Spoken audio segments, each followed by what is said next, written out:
guys do? How y'all doing? Yeah. Not Chill. much. Welcome to just episode 72, Mm-hmm. if I'm correct. Is that coffee? Some nice iced coffee to end the night. Yikes. Yeah, put you right to sleep. Really? I actually coffee doesn't really like affect. If I want to go to sleep, I'll still go to sleep. Yep, me too. You Sometimes deadass? it puts me to sleep. Yeah, I just love the fucking flavor. Nah, Just, I feel like you would so still be cozy. up like. Nah, I used to be like Snyder that, Cut. but It's not a You're a cut. grown man now. yeah, that's what it is. I've heard that from a couple of people. Like they Dude, drink coffee before they go to sleep, and it's so yo, weird. that's my dad. Just straight up black coffee. I'm like, are you gonna fall asleep? He's looking at me. He's like, what? He's like, what? I've been doing this for years. Yeah, Imagine From something to your this? dad. Dad, are you gonna fall asleep or drink? just right there. I'm just right there on the kitchen, right near the coffee maker. Just Well, Episode 72. Not to get off track. The coffee podcast. That's what. This yeah, one. we're gonna do a whole pod about Café Bustelo. Oh, we could do that. That's Brian's possible. like, I'm in it. That's his I'm in bag. I can't do that because I don't drink coffee. Yeah, me neither. Oh, that's me crazy. and Mark will be once again joining forces for the tea podcast. The tea podcast. But no, today, guys, we have another special guest. We have a director, writer, cinematographer, photographer, you name it, he does it. Christopher Sheffield will be joining us today. He is not on just yet, but he will be in about 10 seconds. We hope so. But you already know what it is. What's cracking? It's the Brown Steve Jobs Mr. Steve Austin. Look upon my works, all ye mighty in despair. I am Ozymandias. Here with my son, Coco.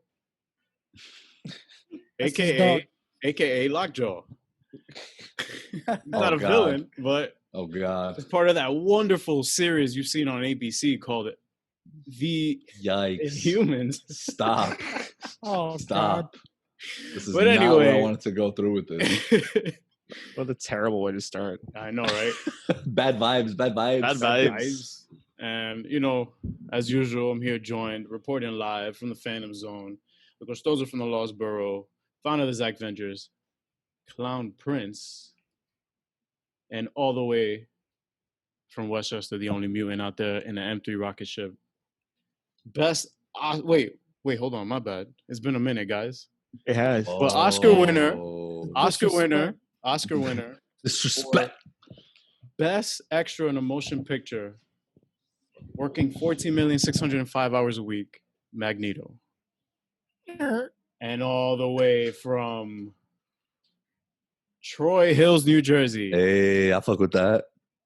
president of the Boston Celtics, CD correspondent, king of the Gulag. You do not want to 1v1 him. My rival in debate, Zoom. You are chilling with villains, and we are awaiting our guest, who I think is ready to come in. We are live. What's Welcome, going on, y'all? Episode 72. And we have a very special guest here today. Chris, so I had mentioned it in the intro, but I said what did I say? I said director, writer, photographer, cinematographer, producer. You just do it all, man. All the Christopher Ers. Sheffield, ladies and gentlemen. All the Ers. All the Ers. Thank you. That's a All wonderful. yours. I can't really intro myself any better than that. So what's up, guys? What's going on? What's going on, Thanks man? Thank you for coming on. Yeah. Oh, I'm excited to be here. So you guys all pick villain names, right? Oh, yes. Wow. Oh, That was going to be the got first ahead of one. us. You came Yo, prepared. I love it. No. I love it. This is your I mean- podcast now. You're just took it doing the over. transitions, questions, yeah. You guys all villain made name? great choices. I was gonna go with Atrocitus for this one. Nice. Oh, that Don't is say Atrocitus Mark's next to favorite. Mark. That is Don't say right. that That too is loud. super funny, Chris, that you mentioned that because Because we were we did talking a- about Green Lantern and one podcast, yeah. like the movie for a segment that we have called Was It Really That Bad? So we were Oh, talking yeah. about it and like just basically saying, how much missed opportunity it was or something, and then someone said, "Oh man, they should have put Atrocitus in it." Brian said that, and then I was like, "Oh my god!" And the way I guess got He so just, hyped like- up, it just sounded like I was like He creamed his orgasming. pants. Yeah, he creamed his pants at the I see thought this. He's like, oh, Atrocitus. We were like, oh my god, like, is he okay? What was the overall idea though? I mean, do you guys think that it was as bad as it was, or did you decide you liked it?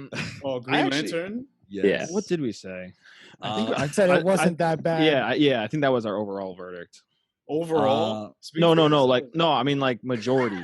That was the majority verdict. It wasn't that long ago. I can't believe we can't fucking remember what we decided. I never want to see that again. In my I mean, life. isn't that the problem with that movie? Is that it wasn't memorable? Yeah, that's right. Yes and no. It's not your fault. Yeah. I think what I said was it wasn't as bad as I thought, as I initially remember. But I mean, it's still bad, but it's not as bad as I initially thought. Yeah, I feel like it's not offensive. I don't remember the exact plot point. Yeah. I'm not gonna watch it and be like, you guys fucking killed Green Lantern or whatever. But like, Right. Fuck the CGI suit. I think our biggest gripe with the movie was really quick ending, like small boss fight.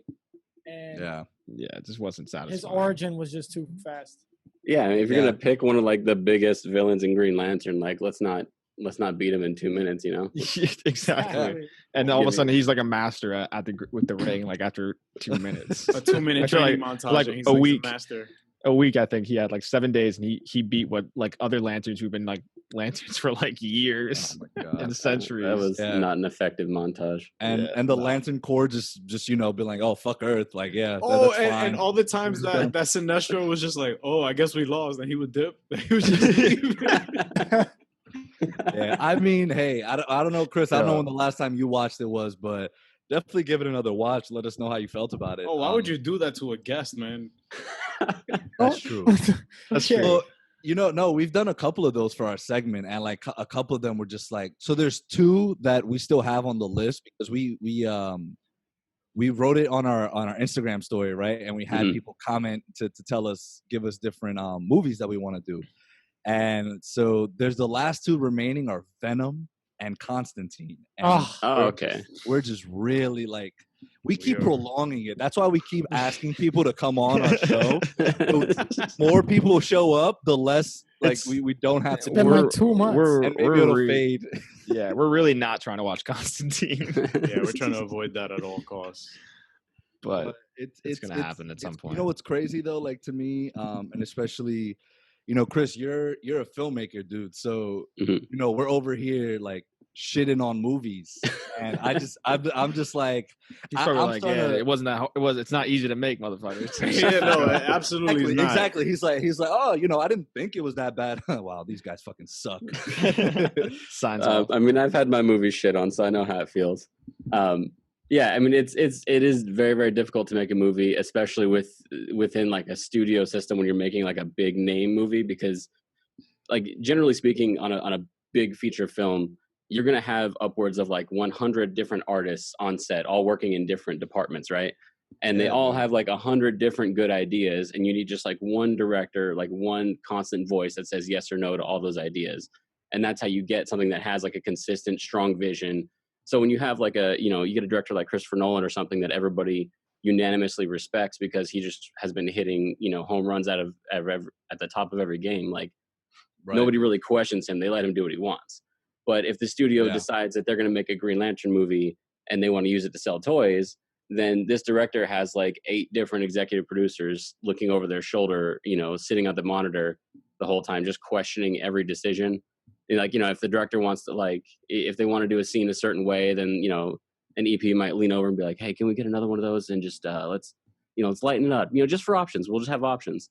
And then at the end of the day, you get, a bunch of cooks trying to make the same meal, and it just ends up being tasteless. So And it's not always their fault. I try not to crucify them because there are, generally speaking, you can watch a movie and you can see who in what department really cared about their job and like fought hard enough to see that their vision came through on it. But unfortunately, it doesn't always end up being a good movie.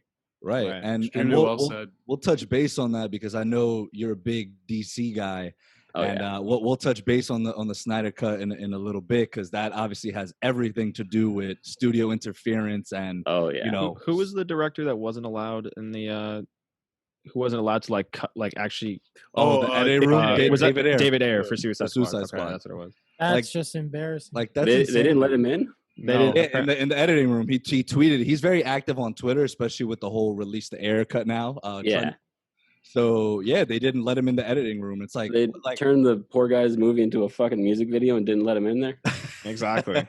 Yeah, weren't the people who edited like they just worked on trailers? Yeah, that editing house. Yeah, they were known for doing music videos and stuff and trailers and all that. So. Yeah, I mean, you can tell it's just like one pop song transition to the next. There isn't like a cinematic flow. But like if you just took like any almost any frame in that movie, like you individualize almost any frame in that film, and you realize like, holy shit, like that's a beautiful frame. Like the lighting looks great, even like the over edgy character design, like it fits in the world. Mm-hmm. I can't wait to see if there's an actual air cut that comes out. There will be.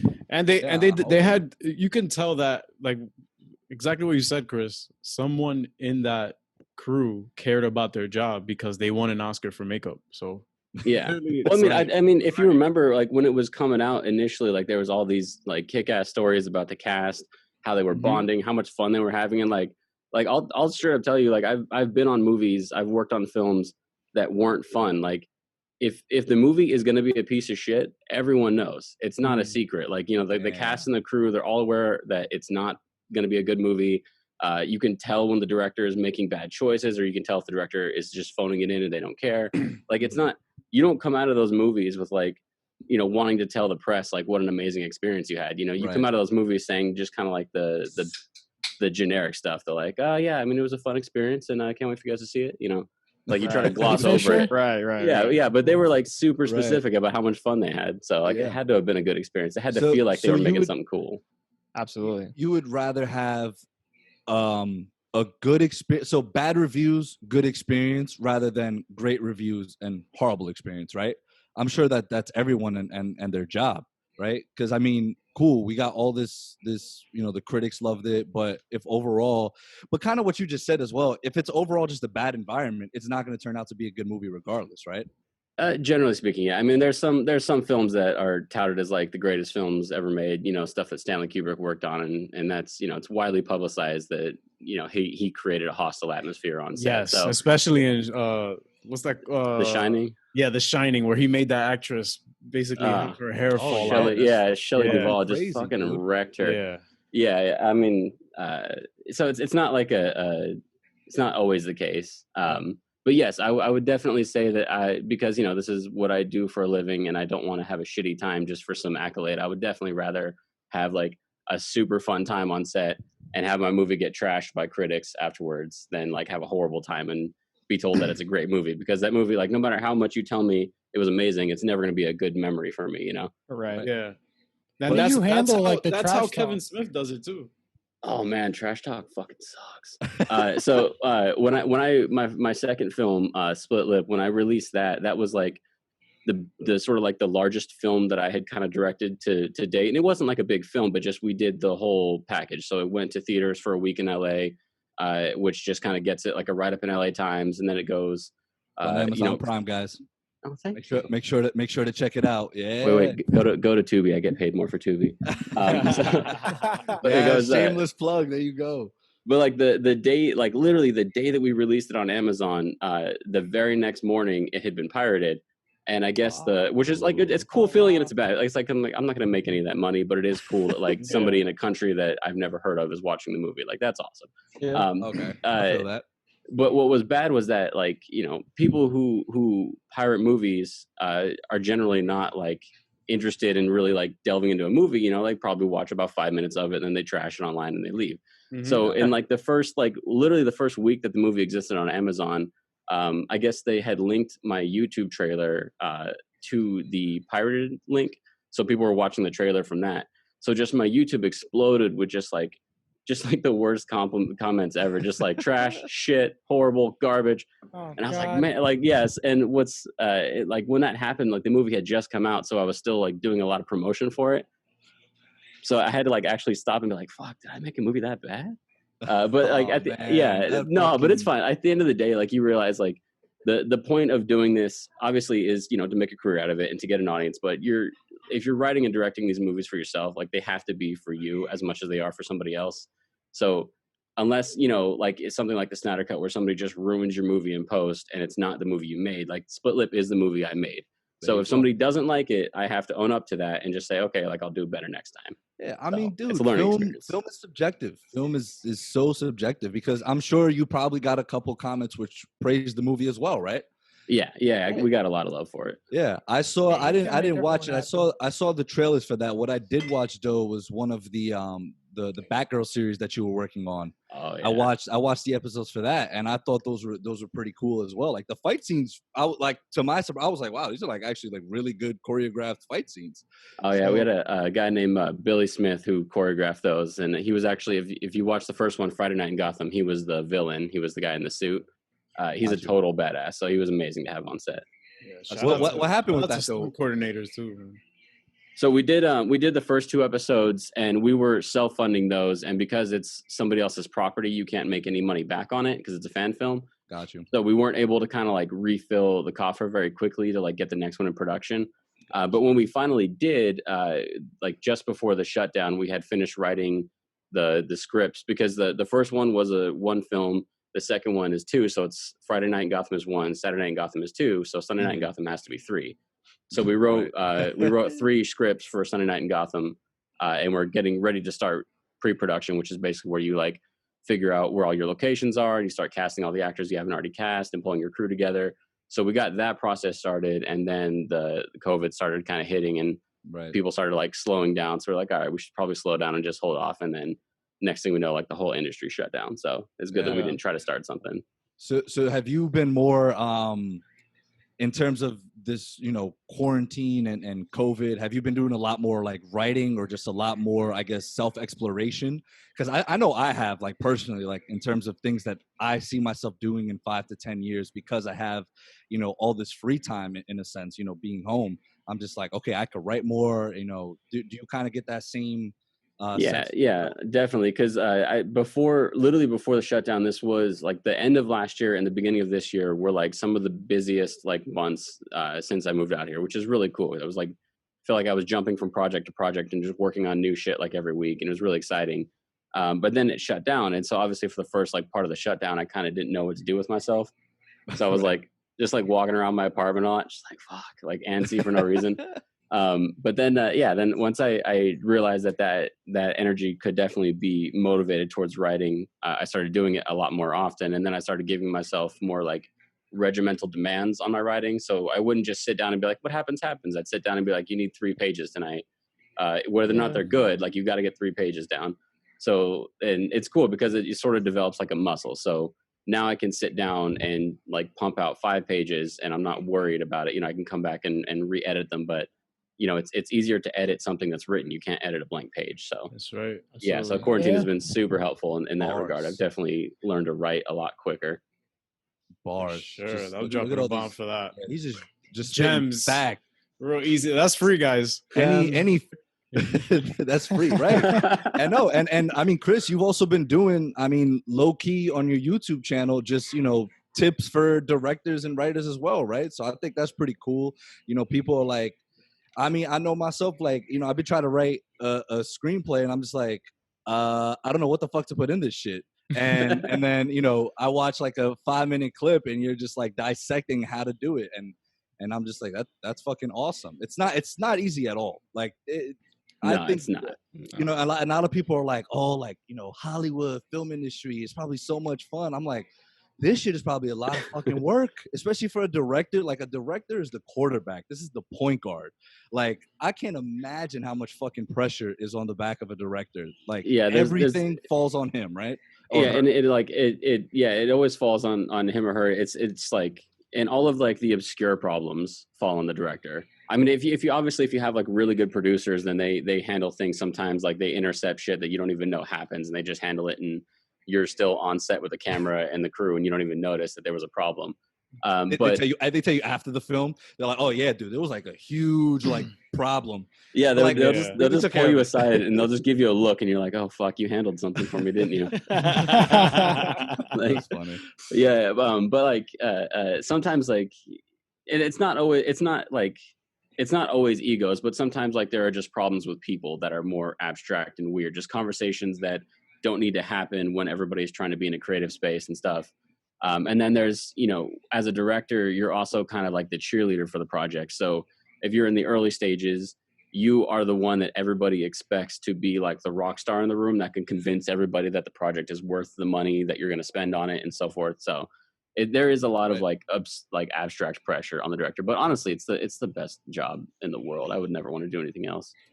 It's awesome. Wow. Same. That's Yeah. And there's a thing like, I mean, you guys are all like individual artists, right? Like you work on kind of like some of your writing. You guys like, do any of you do music? Like you guys like are involved in art in some other ways, right? Yes. I am. So like it's a simple answer. Everyone was just like, I guess. And I'm just like, yes. Define art. No, yeah. I mean, you guys are doing this. There's an art to this, 100%. Absolutely. I know a million people who've started podcasts who never did shit with it, and I've listened to like 5 of your guys' episodes. You guys are dope. Oh, thank you, man. Wow. Yeah. I mean, there's like that. Consistency and commitment to something is a big deal, and you guys obviously have that. It's like I mean, and there's no like building a brand is no small feat. So there's obviously you guys have definitely engaged in sort of like an artistic like journey that you're completing, and you're doing a really good job. But mean, like it is tough, dude. But like when it comes to art, like it something can be really, really difficult to do. But there are, in my opinion, at least when it comes to art, like there's nothing that feels better than like an artistic victory. So like if you're writing something and somebody watches what you wrote and they're affected by it, like in any way, if they laugh, if they cry, if they get like spooked by something that you edited that's supposed to be scary, like that's like a victory and your heart starts pumping really fast, and like nothing feels better than that. So damn. We gotta add cinematographer, director, writer, motivational speaker. Yes. Welcome to your master class. I was like, I am so pumped right now. Like I'm just like, yo, I'm about to get off this. I'm about to write like a whole script. That feeling that Chris is talking about is the feeling that I had when I did that supercut trailer for the Avengers video that I edited to Bohemian Rhapsody that I did. It was this nerve-wracking sensation that you get. You're just like, it almost feels like, wait, am I ready for this? Is this like happening? And dude, it is scary as fuck when somebody watches something the first time. It's so scary. Like I remember when I was in film school, I did like one of those like 48-hour like weekend film challenges, and we did a little short film. And I went to like the theater where it played, and it was my first experience like people watching something that we did. And I remember sitting in the theater and like just as the logos comes up, like my heart starts beating. And I'm like, what the fuck is wrong with you? Why are you doing that? Like, like I'm just sitting here, like I'm not even doing it. And yeah, it was like completely terrifying again until somebody laughed in the audience, and then it was like endorphins released. Everything was great, and it was like the best day of my life. It's like going to the top. It's going to the top of the roller coaster in Nitro and Great Adventure, and you're like, oh shit, and then you go down. It's like, oh, it's not too bad. Yeah, once it's out, once you get past the build of pressure, everything's cool. I feel like we get like a similar thing, like kind of like when people would like randomly DM us, like, oh, like, when you guys dropping another podcast about this or something, like it, like it shows that people actually want to hear our thoughts and stuff, and like it's like really like kind of it doesn't really get my heart rate. It just makes me like really happy. I'm like wow. Yeah, it feels good that people are listening. Yeah, exactly. Yeah. It's all the annoying shit is suddenly worth it. Like when somebody enjoys it. Yeah. Like all those comments where it's like people commenting, "Oh, this is a shitty meme. This is a shitty podcast." Or it's like whatever. Dude, oh my god. But then it's like the worst. Yeah, but now it's like it's all worth it in the end when people like show love, and that's what. Yeah. But especially today. Like for me, I was like, I can't wait till 8:15. Like I legit cannot wait till we get to podcast.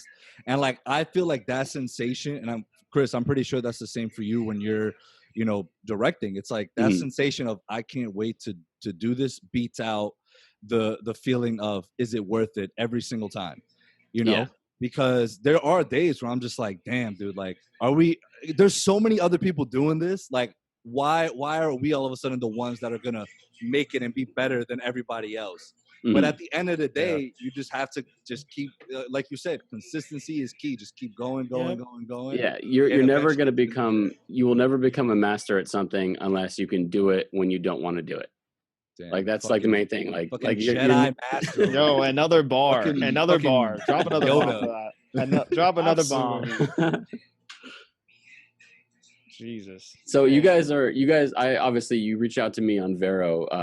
Did you guys also get on Vero because Zack Snyder was on there dropping secrets and shit? Yeah. Maybe. Junior can speak to that. No, it's like, no. Vero was one of the most popular social medias around. It's No, Zack yeah, Snyder. no, 100% Zack Snyder. Yeah, me too. So I was like, what the fuck is Vero? Yeah, I'll get on there, sure. But Chris, not for nothing, man. Like Vero is mostly made for creatives, I would say. So Yeah. I would. It's difficult to understand where most of like the following and the likes come from, but I would just say continue posting, like post videos of I like on your Instagram page when I was stalking you. I,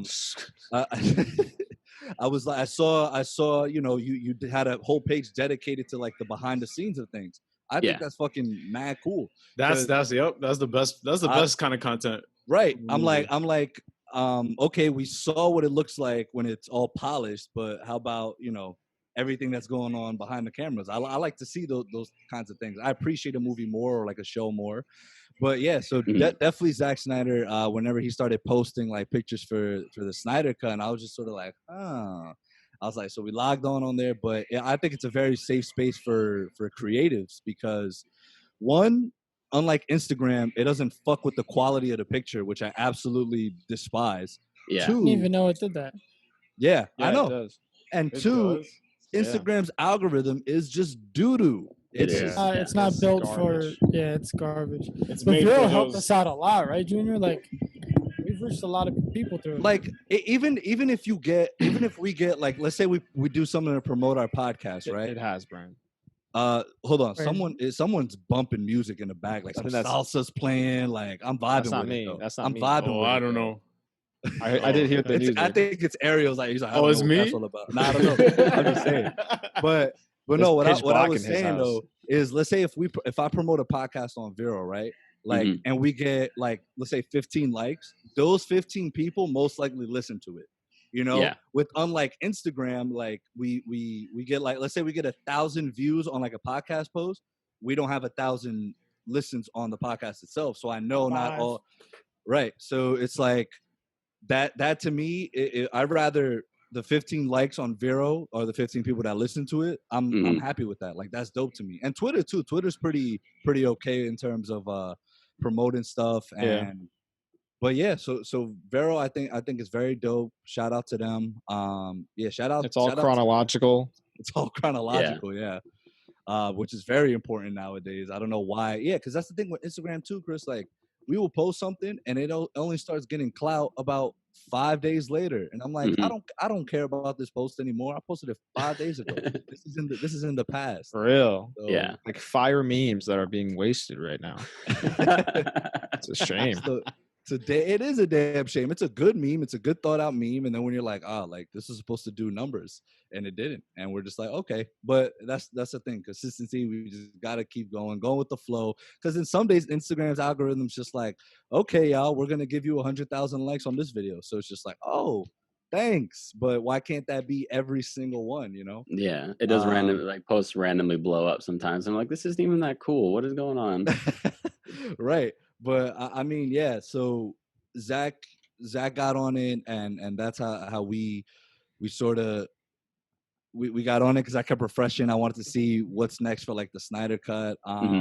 So how did you have you always been a superhero movie guy, comic book movie guy, or like how did that all come about? Yeah, I mean, I think I grew up reading comics. I used to be really, really bad about like consistency in the storylines. So I would just go to like, I grew up, there was a military base that I lived on that just had a place called a 7-Day Store. It was like a 7-Eleven with a grocery store mixed in. And they just had like a comic book stand. So I would just go and pick off of the cover art, like what I thought was cool. And like naturally, like I was always confused as fuck during the stories because I was jumping in the middle of these like epic DC storylines. It's so annoying. Yeah, dude. I was there's two Supermans and one of them's blue, one of them's red. What the fuck is going on? But like as a kid, I just loved them. And I at the time I mixed and matched a lot. So I read a lot of DC and a lot of Marvel. And then I don't know what it was. For some reason, just as I grew, I sort of tended towards DC, maybe because they were more like mythological, and they had a lot more like the like space fantasy thing going on too. And I guess those are two big things that I really like. So at some point in my child brain, I gravitated that direction. and just have always loved DC stories from then on. So I've always been a big fan. I'm sure you guys know what it's like to be like the friend that everybody associates with Batman. So like every fucking Batman meme that's ever been made, you've been shared like 8 times. Yeah. All the time. I'm just like, Yeah. I saw this already. Yeah, and now we're like, yo, I made this. Yeah, you're like, that's my meme, dude. Yeah. And like on Christmas, like people, like your family and friends know they can just get you anything that has a bat symbol. Right. So, like, Wow. That's how many literally my Batman life. mugs do you My guys have? coworkers at my Yeah. last job, like they literally every gift was like socks or something like with like super hero logos on it and shit like that. And I'd be like, I was hype every time because I was like, Yeah. so I'm not complaining if you're listening. It's an easy buy for like It's any a of our great friends. It really is. It really Yeah. is. It's a very niche kind of fandom. But I don't know what one year I think it was the year Winter Soldier came out, right? And I was like, I love the movie, so I was really hype about it. So I had bought like a Captain America shirt. And so I guess my mom thought like I was like a huge Captain America fan. Every That's all it single fucking gift, took. like all it took, right? She was like, "Aha, I got him now." Like, Mom, what about all this other Batman shit? Like, Right? No. So then like, Shout out to moms, yo. so she got me like a Spider-Man and a Captain America like lip like chapstick thing, and then she bought me like a little Captain America speaker. And I went up to her at one point. I'm like, Mom, you do know my favorite superhero is Batman, right? She was like, oh, but I saw you with this shirt. I was like, it's one shirt. I mean, I appreciate it. I wasn't gonna turn Mom down like that. I was like, I appreciate the gifts, Mom, but it's just like, He like threw the speaker back at her. Get this shit. Well, out. let's hope she don't see you in that Knicks shirt. She'll be like, oh, a Knicks fan. Word, take that shit off, bro. She's like, oh, I got you season tickets. I'm like, oh, great. Oh, I got great. The Lakers playing. what is Laker Day, right? But nah, man. So what are your thoughts on the MCU, like as a whole? I mean, like when it first started coming out, obviously I was into it. I was excited about the movies. I don't remember what I was. Iron Man movies, obviously, I was really stoked on. I didn't grow up being a huge Spider-Man guy, but I thought Spider-Man was cool. So like, I was into the movies, but not to the point where I was like religious about what storylines they did or like what actor played him. I'm just always down for a Spider-Man movie, and Spider-Verse was amazing. Oh hell yeah. Yeah, but I think it was around the time that like the first Thor came out, I started to kind of complain to my friends that I felt like the movies were all feeling like too similar. And then as it went down, and then Man, I don't remember when Man of Steel came out, but obviously I was like enamored with Man of Steel. I was like, holy shit, like a superhero movie that's got like this like experimental lighting, and it's got handheld movements everywhere, and like this this emotional story, and people are dying, and it has these all these real world consequences. And I was like, this. Like, I remember being overwhelmed in the scene when Zod's destroying the city. I was overwhelmed, and it just kept reminding me of, like, 9/11. And I was like, this is such a fucking bold choice for a superhero movie. And then Zach was just like, 5,000 people died. Yeah, and it was like, and I remember watching Superman. I remember watching him getting trashed on the street, just getting the shit kicked out of him at light speed. And it was like, what the fuck is Batman going to do in this universe? Like, he can't fight these guys. I was so excited about it. Fights. Yeah, exactly. Because we had come off of, with like the Dark Knight films and stuff, which were great movies cinematically, but like as far as action, they didn't really hit very hard. Yeah. Christopher Nolan doesn't know how to do that yet. Yeah, and then Snyder just about, right? Yeah, and Snyder just goes balls to the wall. So it was like I was really excited by that. But then obviously, I'm sure you guys have this too, where like you would start talking to people about it and realize that some people didn't like it. And I was like, wow, like I watched that movie thinking like this is what a superhero origin story should look and feel like and sound like and hit like. And then most people were like, so it kind of and that's crazy. Why is Superman so sad? That's crazy. Yeah, I was like, that's what someone I kept died. Hearing, emo Superman. I fucking loved emo Superman. I love the shit out of it. Emo Superman. As long as he doesn't have underwear on, we lit. Yeah. But Chris, does that kind of like change? Because do you? I mean, I'm pretty sure I know the answer to this, but do you have like visions, and do you see yourself one day hopefully directing or writing like a superhero film?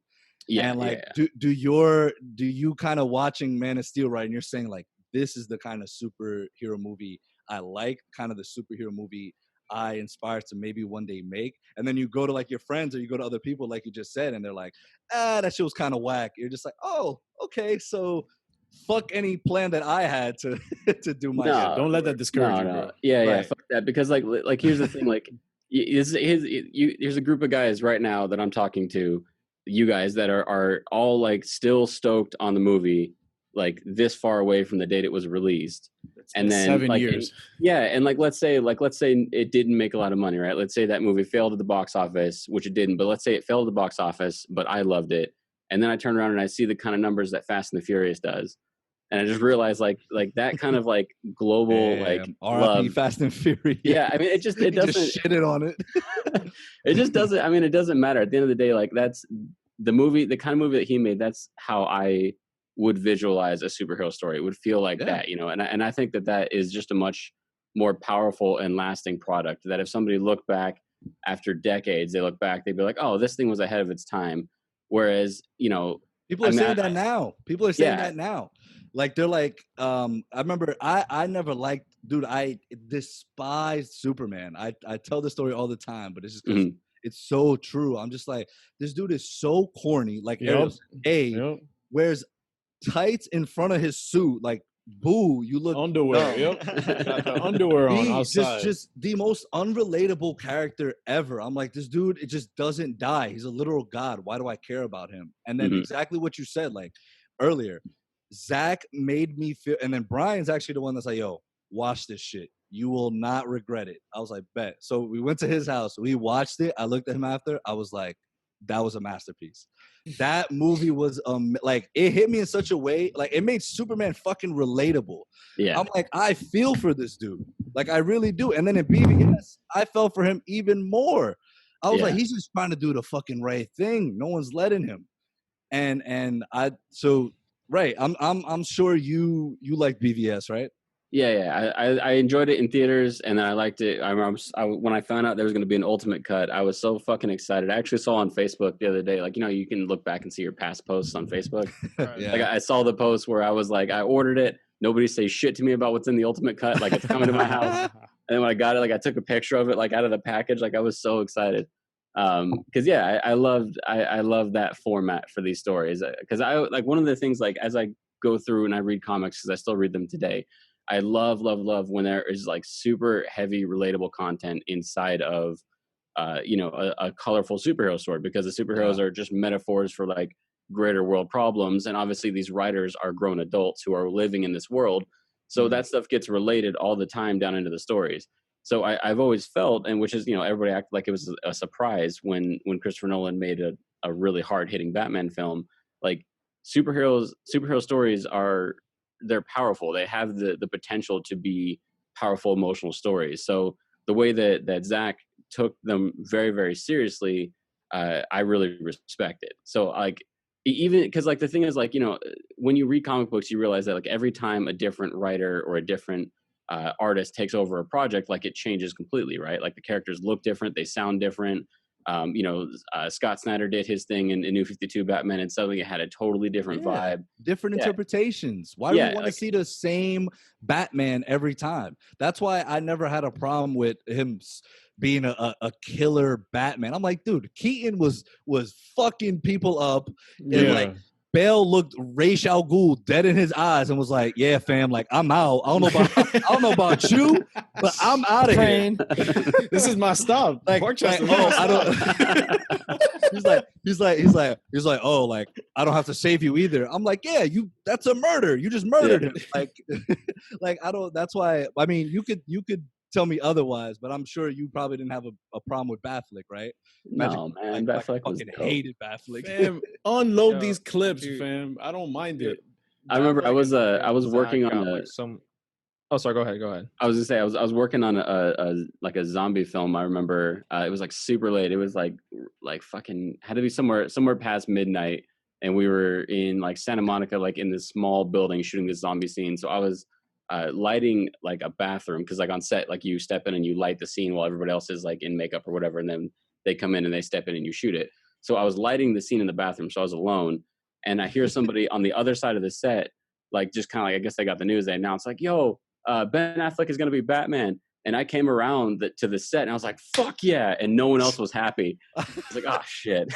Dude, I was pissed. I was tight. I was Wow. happy. I was happy. I was like, boo. So I guess like, there were this only is 3 so people on whack. Earth that were hype about this: me, Chris, and Mark. Yeah, that's it. Just us. And then I remember the first teaser trailer dropped, and I was like, "Yep, mine completely changed. The way like the bat suit looked, and then him was like, "Tell me, do you bleed?" I was like, Oh yeah, the voice modulator.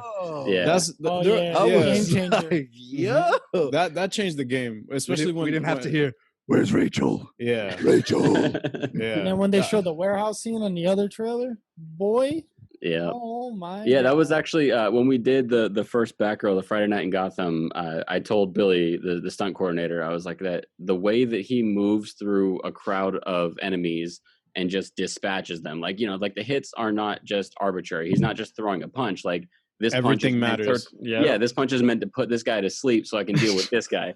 Dirt like- naps. Yeah, so dirt naps. So I told him, like, really, like, I want to see movements like that. Like, if she is moving, like, make it with purpose. I want to just see her run into a crowd and be able to handle herself. And so that's Right. why It like, doesn't the first fight look scene hits so hard. it doesn't look choreographed. It looks like he's actually. It looks tactical. Like, it looks Yeah. thought out. Tactical is a But good word for it. we are gonna take a quick commercial break, and when we get back, Chris, we are gonna break down a win for directors everywhere, the Snyder Cut. We back. All right, nice. So Chris, since we're on the topic talking about Man of Steel, BVS, obviously we have to talk about a big win for, you know, any creative really. So whether you love Man of Steel, whether you love BVS, whether you hated them, whether you just despise Zach's work, I feel anyone as a creative should be happy about this, because we're gonna see, and he literally said it himself, this is all his now. Like Warner Brothers, AT&T, HBO, they're like, hey, we're sorry. Here you go. Do whatever you want. Oh, here's a little extra cash as well. So, A little. I mean, a little. yeah, they A said little. they wish it was only 20 to 30 mil. God But damn. man, like I know, but man, how did where were you did you watch like the live party when it was going on when he announced it? Where were you at the time? I did, yeah. Actually, I was watching the live party, the Men of Steel party, and then I had to take a phone call because we were working on this Western at the time. So I had to take a phone call from the producer, and when I missed the part where he revealed it. Oh, Yeah, I would have been tight. I would have called that dude back like, yo, Never call me again. Never call me I again. can't forgive you. I really can't. But like I saw the initial picture go up, you know, as soon as I got off the call, I hopped on Instagram, I saw the picture and I was like, wait, what is this? And then I went back and like to the live stream and I was like, holy shit. And then I think I found a video that was a bunch of like influencers that love DC that did like a reaction video to it when it first popped up, and like all their like shouts and stuff. I was so pumped. I mean, I bugged my wife the entire day, just like, I'm so fucking excited. Yeah. Yo, dude. I feel like we all shared the same kind of experience the day that happened. Yeah. I remember I telling was my girl, she cheering, was just bro. like, I was like, Yeah, so pumping was my I. fist in the air. I was like, let's go. Like, it was right. And we always pretty much, not always, but you know, whenever DC comes up, we have to talk about this because it's just a big win. For I mean, everyone it's as a a huge whole. deal for the industry too. Because like, how many times have you heard that story? Like, you know, from salty directors that like their films got taken away from them or they didn't get their final cut. And Right. you know, and granted, it's not always the same case. Sometimes it's because the director is a nightmare to work with or whatever. But in this case, like it was the events were completely heinous. Like the way that he had to leave the project because of a family tragedy. You know, like that's and the fact that there was so much love for him on set just tells you that everybody, you know, was on board with waiting. Like nobody would have been mad if they had to wait for it. You know, it would have made things a little difficult, obviously, with the other actors' shooting schedules. But knowing that they had already shot pretty much most of the film, except for like whatever, you know, accentuated stuff they needed to do for green screen pickup shots and stuff, which is a super normal process. Right. Like, I mean, I don't understand why they couldn't have waited, but they wanted, you know, that paycheck or whatever. And then hiring somebody else to come in there and just hash the shit out of it and come up with a product that like there is no way that anybody sat in that editing bay watched that film from beginning to end and went, yeah, we killed it. Let's release it. We're super proud of it. You know? Like, there's no way that somebody looked at that and they were like, people will love super this. proud of it. Yeah. Yo, we're gonna make a Billy. They're like, man. do you think anyone is gonna notice that Henry Cavill mustache? They're like, nah, no one's gonna notice it. Yeah, producers watching on their phone, like, it looks great. I don't know what you're talking about. I don't know. I don't see anything. They're like, watching on their fine. like, flip phones. Oh, this is fantastic. on a potato. Yeah. On a Nokia. They're just watching it on Nokia. Like, this is great. The stupidest thing is that it's not even like a story where like, oh, like something happened and they had to reshoot these scenes. They had to do it with the whole mustache thing. It was a tragedy. No, it was like you guys wrote new material and then brought him in and made him read it. Like, so, you have, and you're seeing it now, thankfully, with the cast finally, coming out in small parts that it wasn't a fucking great experience, having to redo all of these, all of this work they're already proud of. With Ray Fisher, yeah, that's why he's like, he actually tweeted today or he was on live and he said that like things are in the works in terms of the whole Joss Whedon thing. And Joss Whedon was supposed to have a panel at San Diego Comic-Con and that got dubbed. They axed it. So I'm just like, oh, so because a lot, obviously when the news came out, a lot of people were debating whether Ray is, telling the truth. And for the most part, all of us, obviously there's always two sides to a story, but for the most part, all of us were kind of like, seems fairly likely. Yeah. Seems fairly likely. The thing is that it could be 100% true, but just perceived different ways by the people who are committing. So, for instance, like Joss Whedon gets called in to redo this thing, right? And he's got Geoff Johns and is it John Berg, the other producer? Is that the name? Yeah. So like he's got, because when you work on a film set, everything is segregated into departments. So, and especially like coming onto a project that's already, been shooting for like the last several months or to a year. He's kind of like the odd man out. So I don't imagine that he went around and just like talked up all the other departments and made friends with everybody. He probably just, sat in the director's chair with the producers who at that time, I would guess, were probably hyping him up, telling him, how funny these scenes were, how great they were, how pretty everything looked, Yeah. So like he had this group of people telling him what a good job he was doing. So naturally he would go around just saying like, oh, like, aren't we glad that, it's not so dark and gloomy in here anymore, blah, blah, blah. And he probably did that shit not realizing just how loyal most of the cast and crew were to Zach, because Zach seems like the kind of director, and you can look at pretty much any of the BTS from actors that worked with him throughout his other films. Yeah. He brings them into the creative process, which is huge. Like his film is a collaboration, right? I'm not going to tell an actor how to do the scene. I'm going to tell the actor who the character is and then let them do the scene. So like Zach seems like the kind of director that brings them in and allows them to put a piece of their hearts in the movie. So to be asked to come back and then redo a scene with dialogue that's probably, half as impactful, and then, be told that like you're contractually obligated to do that, and then you're not allowed to tell anybody that you did that, like that probably feels like shit. That was probably a horrible experience for them. Yeah, hope is like car keys and something. No, hope is like a river, dude. Something about something about a river. Whatever. It twists and turns, but eventually it finds a way, man. What? Eventually, super deep, dude. Eventually, you left your movie. Yeah, eventually you left your car keys in the car, and now you got to call a guy to break in. And fam, I don't. Nah. Yikes. That's why I didn't watch it again, bro. But yeah, no, that's not one you guys ever have to revisit over time. Chris, I tell the guys all the time, I'm like, if Ben Affleck comes back, like, and they do like, let's say the Snyderverse, let's say he comes back for like another Justice League or like a Ben, like the Batfleck solo, whatever it is, right? Because it's all speculation, nothing confirmed. Because the shit Ben went through, like, dude already was dealing with a lot of personal issues, so it led him to get back into drinking and things like that. And then the whole experience with the reshoots with Joss just made things 100% worse for him. And he dropped the role. He's like, yo, I never, ever want to do this again. The fact that, and this goes to the point that you made, that people clearly seem to love Zach and what he does. The fact that Ben Affleck, a dude who was fucking struggling, comes back to A, retweet, #release the Snyder Cut, B, promote the movie. And if I'm telling y'all, if he comes back, Zack Snyder's my GOAT. I'm sorry, Christopher Sheffield's my GOAT, and then Zack Snyder.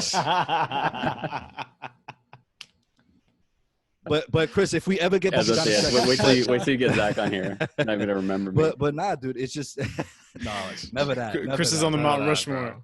You're already on the Mount Rushmore. You're already there. I'm like etched into. I'm like a shittily drawn like stick figure etched into the side of the face of the other smiley face, just like.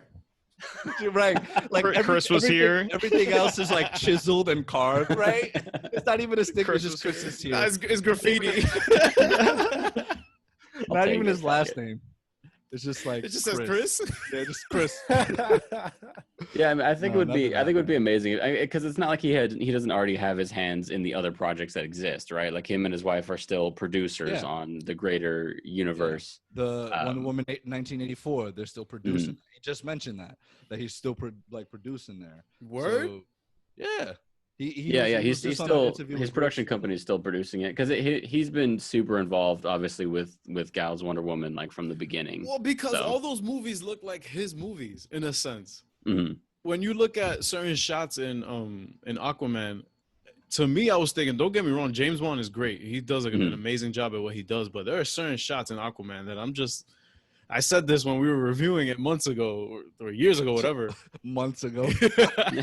We're mad libs. I said there are certain shots that it just oozes that Zack touch to it, and the same deal with Wonder Woman. There are certain shots in the No Man's Land scene in World War One when she was running through the field. Yeah. Oh hell yeah! Shot and all that. Like all respect to Patty Jenkins, but we know where that comes from, man. Yeah, like the big slow-mo fight sequence inside the room, and she just rocks all those soldiers. Yeah. To me, the Wachowski brothers weren't the ones who made slow-mo cool. I guess that's a hot take with the Matrix and all that, but to me, 300 was where everybody was like, "Yo, slow motion is amazing," and every time I see it on film, I just think of Zack Snyder. So, Chris, who inspires you, man? Do you have like an inspiration in terms of directors or writers or someone? Or just a group? What's your Mount Rushmore of like directors? I don't know. It's hard. I never really like. I remember like going through film school. It would always seem like such a super important thing to have like your list of like 10 favorite movies or like your 10 favorite directors. But I think like as I went along, like I kind of like stopped paying attention to updating the list. But like individual movies, I would love. all right. Yeah, I don't know because like. Directors they're just like any other artist. Like they can make good movies, they can make bad movies. So I don't want to put too much stock in them because then you might like lose sight of whatever like individual thing they're trying to make. Because like if you can imagine, this is what's kind of weird about movies is that like when somebody writes a script, right? Every next line of that script is supposed to be the first time you're experiencing that moment. And it's and nobody writes the script saying like, oh, like a Martin Scorsese, this is a Martin Scorsese movie. They write like, this is a story about these gangsters.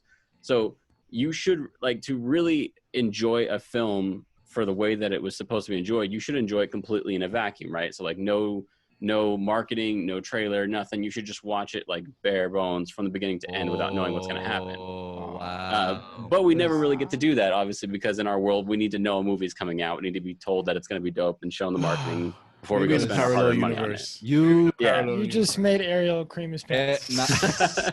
You are definitely on Ariel's Mount Rushmore because this guy hasn't watched a single trailer since 2008, I believe. Actually, that's kind of exciting, Ariel, for me on this whole Snyder Cut thing because I dodged all of the Justice League trailers before the movie came out because I wanted to watch it fresh, right?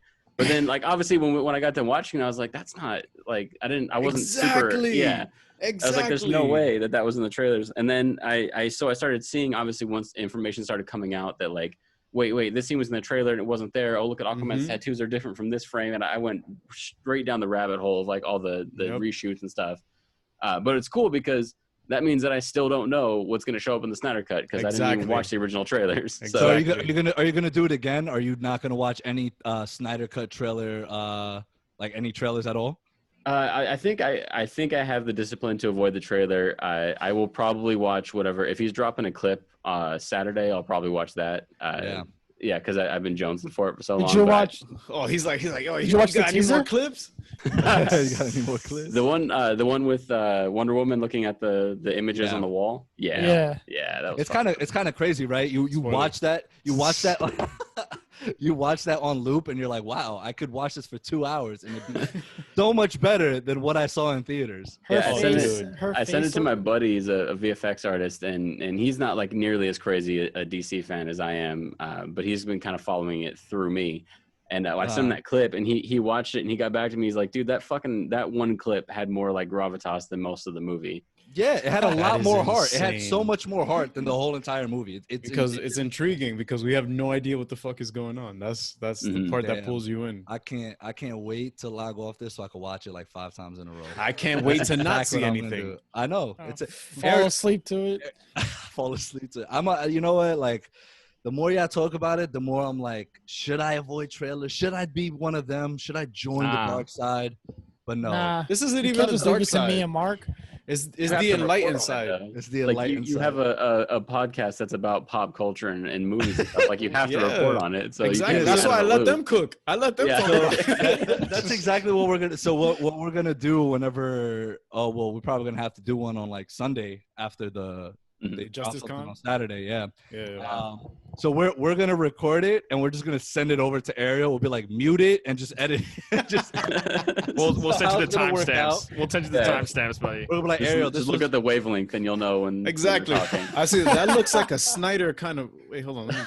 There's a lot of There's a lot of Yeah. lines here. That's what we'll do. We'll write where the spoilers are, and it's like all you see is like the whole thing. Spoilers. So like, can't edit this shit. Everything's redacted.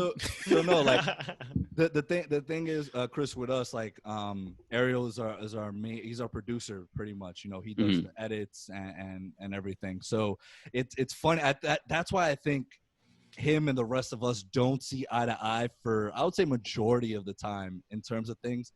But we've noticed a trend going on. I want to see how it is for you, because let's say Mark, Brian, and I will look at a story, and even though the cinematography might not be all that, certain lighting and things like that, we don't really. It's not Like, that we it'll don't pay annoy attention us. to it. It'll It annoy won't. us. It won't Take us out. detract from the whole movie, and especially if the story is well written. We're like, oh, that was still a solid, good film.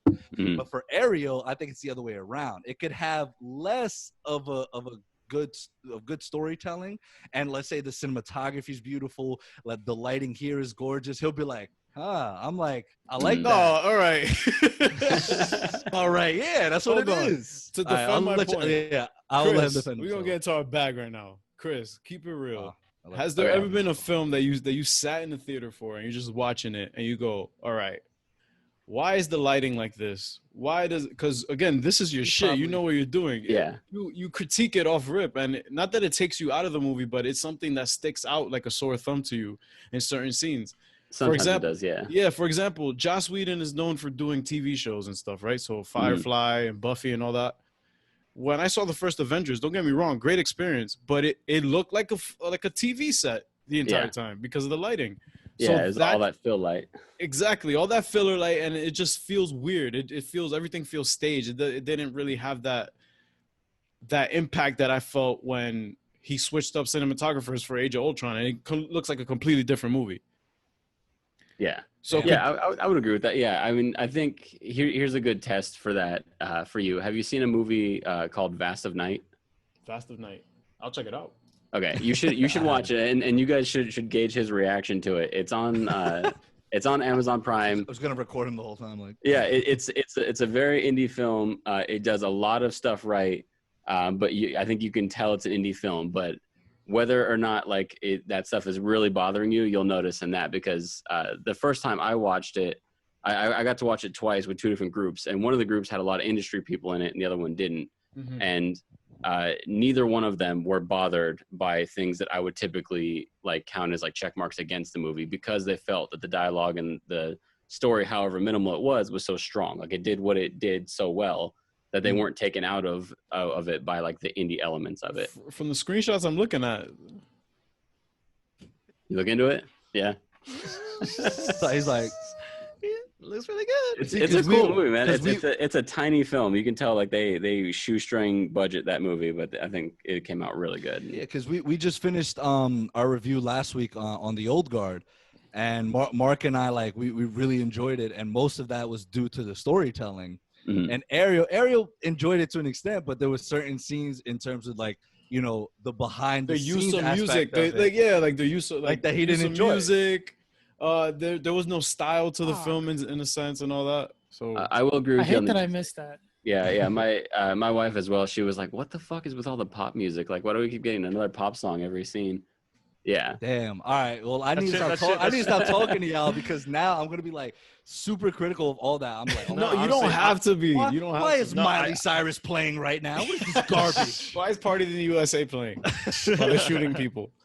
No, I mean, at the end of the day, it doesn't matter what the naysayers think. If you like the movie, it's a good movie. That's all. Well, again, film is subjective. Yeah. Yes. And I think you being a creative yourself, a filmmaker, back to what we were talking about. Yeah, there's some people that are gonna love it, some people are gonna hate it, and us especially too as podcasters, we're just gonna have to accept both. I'm like, thank you for loving it, thank you for hating it. That's it. Yeah. Yeah. So love me. It gets really it gets really easy for filmmakers to try to like focus on those elements like too much, and it's like a movie is like a magic trick, right? Like I don't want to know how you did it, just like wow me, just hit me with something cool. So I try to, when I try to watch the movie, I try not to go into it as a filmmaker as much as possible. I try to be just as A fan, as like like as empathetic to whatever they're doing as I can be. Like if it's a horror film, I try to really just give myself to the movie and be scared by it. I can't. Help it, bro. If it's emotional, I try to just like get emotional with the movie. I try not to go in there too much thinking of the lighting and stuff. There's an element of that you can't help. Like if a movie is really captivating me, I'm gonna start while I'm watching it, studying it and trying to figure out why it's doing what it's doing so well. And then I'll do that again and again as I watch it over and over again, and in the future. But exactly, a movie that made me feel like that when I shouldn't feel like that was the first Hangover film. It looked really cool, and then the second one, and then the third one, and then I find out that Lawrence Sher is the guy who did the lighting, the cinematography for Joker, and I said, of course, it makes sense. And that's something that I really studied and looked into.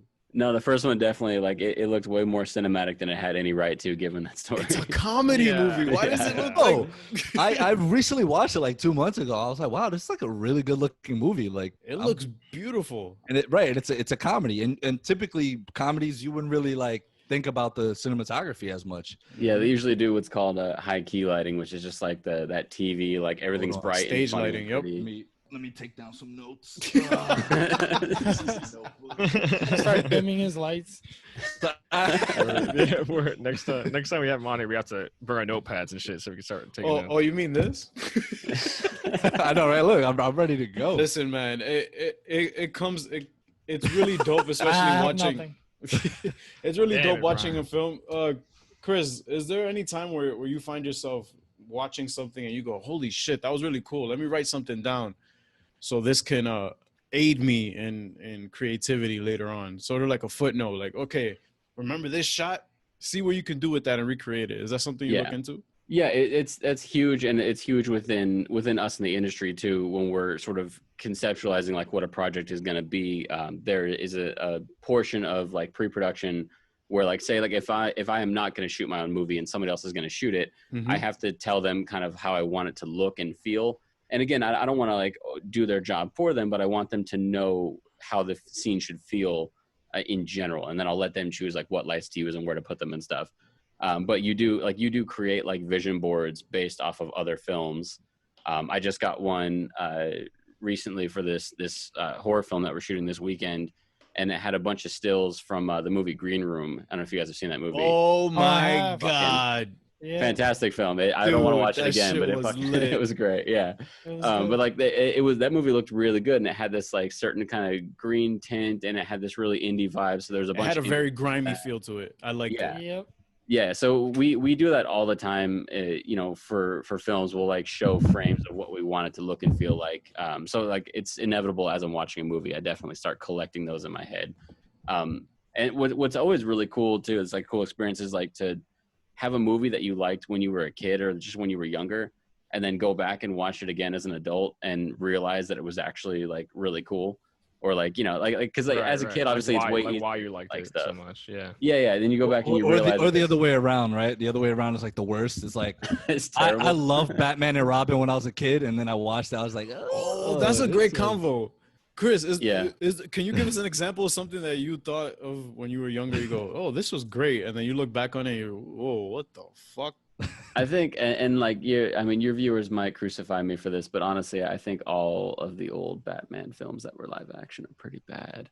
I mean, like, I loved them obviously as a kid, but I don't think that Tim Burton knew what the fuck he was doing with that story, with those characters. I think Chris, thanks a lot for coming on, man. We really appreciate your time. But like obviously, like it meant a lot to me as a kid. I watched the movies, all 4 of them. I watched them as a child. I fucking loved the Joel Schumacher ones too. I had the toys. I had the excitement for them. That's what I'm saying. Like, just like if you have that remembrance as a kid, if you have that memory that those were great, just don't go back and rewatch them. Just let them be legendary.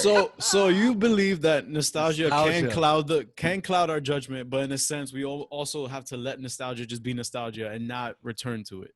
Yeah, I don't. There was I mean, I think we're sort of like regressing from it a little bit, but there was I feel like there was a huge nostalgia movement like over the last like maybe like 5 to 6 years of pop culture where everything is just like they're they're redoing a lot of movies and stuff because there's a lot of like, and it's kind of it's viewers' fault too because there's a lot there's a lot of financial stability in doing something that people are going to go see again. But yeah, so I don't really subscribe to that. I think that like the new movie, the different thing that somebody is doing is more interesting, more exciting. Exactly. I don't like reboots at all. I don't like reboots. Leave it alone, man. Let it be cool. It's enough. It's enough Chris, as it is. We don't need 8 Halloweens.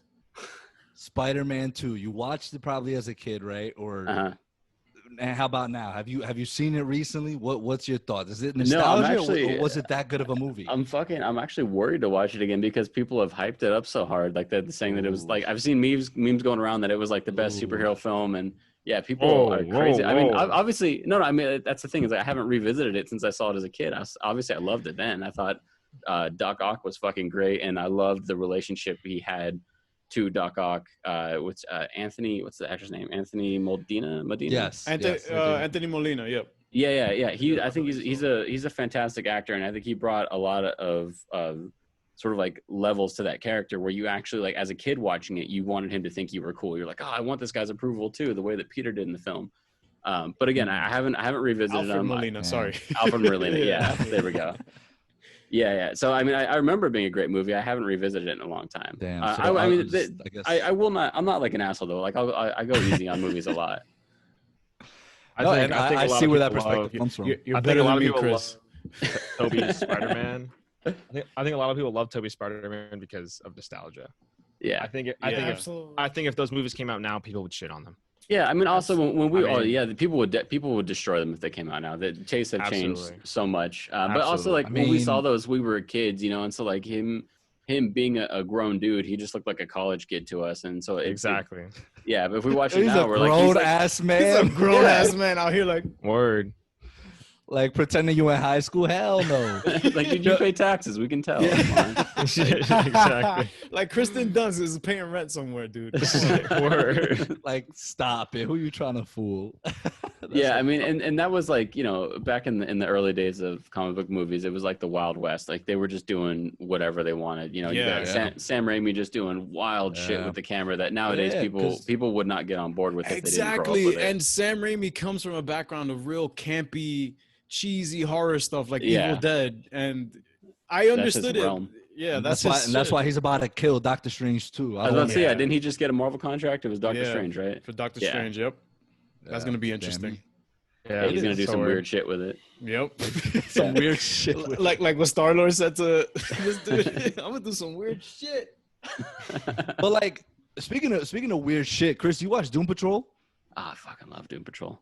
It's so good. Oh yes, right. So and like weirdest fucking show ever, man. If you watch that, because I know most of the time I'm exactly like Cliff. I'm just like, what the fuck is going on? What is going on? The placement of his what the fucks are like the best part of the show. Perfect. They always come when you as the audience are feeling exactly the same way. Like, yeah, I remember. I can't remember what episode it was in the first season, but it was the magic episode when like you had the singing horse head. Oh, Baphomet. Oh, my God, dude. Like from that point on, I was already like into the show, but from that point on, I was like, whatever you guys do, I'm in. This is fucking great. Like, just keep getting weird. I really love where the season 2 is going. It has this fucked up Alice in Wonderland not Alice in Wonderland, fucked up Wizard of Oz kind of vibe to it. Yeah. So that's my thing. It's just like all these, especially let's say the DC universe as a whole, because for the most part, we're watching Stargirl, Doom Patrol, Titans. Like they each have a different vibe to it, and like we said, Doom Patrol is weird. So it's just nice to know that although we live in a world where at least we think, and well, no, we know it's hard to sort of, you know, create a film that everyone's gonna love, but it's also satisfying to know, like, a show like Doom Patrol, as weird as it is, so many people love it, and you have the opportunity to make something just as weird or something just as goofy, and it could create a huge crowd of people to love it. I rarely get people that shit on Doom Patrol. Like, I rarely hear that. I would argue that Doom Patrol is one of the best, like, metaphorical representations of, like, depression and mental illness that I've, like, ever seen on a TV show. You know, like because that rarely, I feel like, is done in a way that you truly, like, empathize with a character who makes mistakes over and over again. Typically, you tend to, like, get sick of them. You know, especially in a TV show where the plots are very cyclical, and, you know, you got people making the same mistakes every episode. Yep. And Right. Doom Patrol, like, they have these, like, constant regressions into, like, the things that they're doing, you know, that they do wrong in their lives. Yeah, the trauma just keeps coming back, but they approach it on top of all of the goofy shit. They approach the trauma with such, like, a mature, like, it's genuine. You know, exactly. That's a great word for it. Such a genuine vibe. Like, it's so easy to love all of this, even though they're so. I think two HBO shows that I think. I know what he's about to say. I know it. What are the shows? What are the shows? Let's go. You're gonna have to mention Watchmen, right? Oh, of course, All Watchmen. But the first show I want to talk about is Euphoria. Oh, Euphoria was great, man. Yeah, I loved it. I think we all loved it, right? I absolutely loved it. Yeah. I think it was definitely like watching it. I was like, "Fuck!" I mean, my high school wasn't like that at all. These guys are way fucking wilder than I was. We talk about the scene where they're on the couch, all shirtless, all the guys men. before the party. I'm like, who does this? I was like, when did this happen? Did I miss this party? I've actually been in situations like that, but it's fine. Yeah, I will say, like, I did a little bit of sports in high school, and, like, the dicks out in the locker room, that's real. That's just how. I mean, yes, like. Yeah. Very real. But at a house party, everybody's in the living room in the living room with their shirts off in a house party. Like, no, I've never been to a house party. I've witnessed it. I've never went to that. That show just, like, bled style, like, all over the place. Like, every frame, every experience. The soundtrack. Whenever anybody was whenever Rue was, like, high up, like, off drugs, like, it was like the cinematography, everything, like, the way they. The camera work, like, everything. The camera work, it was just so amazing. Yeah. I was like, that was the first show where I was like, this, like, where I really noticed it. Like, where I was like, wow, like, that was, like, super dope how they filmed this whole scene. Yeah, like, and the behind the scenes on that, like when Junior sent that video, it's where crazy she was, how like, they did that. Yeah, absolutely. It was so dope. They had a scene, Chris, where it's like she was laying on the bed, but then they had the crane, like the camera crane, and then it showed, like, the school, like, people walking, and then Zendaya would have to, like, walk behind the crane. Yeah, they had the crane. They had the camera on another a slider. Yeah, to get to another scene. I'm just like, how the fuck? Like, I don't even know where to begin. Like, I would just sit there, I'd be like, like, guys, I need help. I don't know where to go. Where do we go with all this? Yeah, and it's crazy too, because so much of that, like, it's so respectable to see, because it's such a technical process. Like, there are times when to pull stuff off like that, you have your camera on, like, a remote head that literally moves, you know, from, like, left to right or pans up and down in a like, mathematical timing, so that you can cut two things together that don't, you know, that happen on two completely separate days, maybe even weeks apart in the production. So it's always, like, incredible to see stuff. And that's like, Watchmen did a lot of that too, with these, like, just perfect transitions from scene to scene that, you know, that, like, those things were so difficult to do on the day. And I know it's got to be really hard for a director who is, like, trying to focus on the creative process to also be aware of the mathematical process to make these transitions work like that. Yeah. Some advice I've heard before is shoot whatever you're shooting, think of how you're going to edit it at the same time. Yeah. You definitely have to have the edit in mind. I think that, like, that's Chris's quote. That was, you heard it from him. He just said it. Like, come on, man. You said it first. I'm just parroting you. Yeah. I mean, it's 100%. Like, when it comes to crafting something, I think one of the most important things that I learned from doing my own movies, and that I'll carry with me forever and ever, and is just that, like, however you envision that scene is how you should shoot it. And that doesn't mean that you shouldn't, like, get other shots just in case your idea doesn't work. But if you have, like, a weird idea, do it. You know, like if you want the camera to move a certain way, if you want the actor to do something a certain way that's like weird and bizarre, because I promise you, like the first couple of films you make aren't going to be brilliant unless you're like a savant and good for you, but most people aren't. So like the first couple of films you make are going to teach you how to do it. So there's going to be a lot of stuff you do that people probably aren't going to remember, but they're going to remember the weird thing you did. Like they're going to remember the thing that feels like your signature in the middle of a scene that they feel like they've already watched before. That's exactly what I was going to ask you. Do you feel like you have that certain style, like that you can call yours? Not yours, obviously, because you know. It's not like you created this certain style. Nah, it's his, bro. It's his. It's Chris on the Mount Rushmore. Chris. It's Chris. No, I mean, they're definitely. I absolutely do have a style. There is 100%, and that's something that has been really cool. I feel like even though I've been doing movies my whole life, it's like the last 2 years. I feel like I figured out what my style is and started developing it. Because as you work across multiple genres of film, you start to figure out like what is the one thing that I do that's why I was going to ask that question, because I saw that you do different genres, so it's like how can you stay consistent with the same style if the genre is different? Obviously with certain genres you can keep it that way, but let's say you're doing from a horror to a comedy, it varies. Yeah. I mean, at the end of the day, like the main thing is that like I don't like.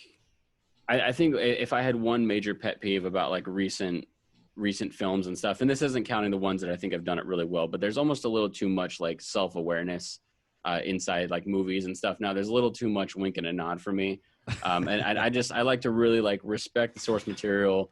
If it's supposed to be like if you're doing a comedy and there's a scene where a character talks to his a parent figure that has cancer or something, right?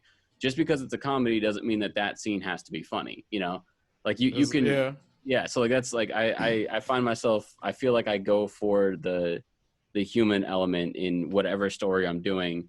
And unfortunately, like because of like the way that movies are now, like, or at least before the shutdown, all the big blockbusters were fun, wink and a smile and a nod films.